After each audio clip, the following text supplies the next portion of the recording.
ബൈറ്റൊന്നുമില്ലേ കൊടുക്കൽ മാത്രമാണ്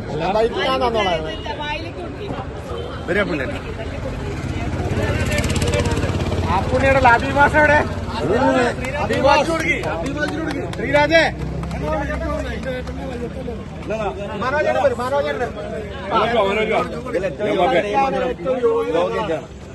ഇതെന്താ സംഭവം വെച്ചാ ഞാനിങ്ങനെ സത്യം പറയാം, ഒരാൾ മരിച്ചിട്ട് സന്തോഷിക്കണം ഞാൻ ആദ്യമായിട്ടാണ്.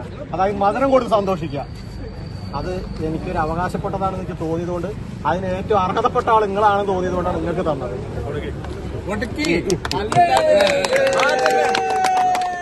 ആരും കരയണ്ട, സന്തോഷത്തോടു കൂടി കഴിച്ചോളൂ. കിട്ടിയവർ ഓരോന്ന് എടുക്കാവുള്ളൂ, കാരണം അത് പെട്ടെന്ന് അതുകൊണ്ട് കേട്ടോ. ആ മൈക്കുകാരുടെ സന്തോഷം വരെ നോക്കിയത്, ചാനലുകാർക്ക് വരെ ഭയങ്കര സന്തോഷം. എന്താ ഷുഗറിലൊന്നും കഴിക്കണ്ടല്ലോ. ആണോ, നല്ല ചുമന്ന ജിലേബിയാണ് കൊടുത്തിരിക്കുന്നത്.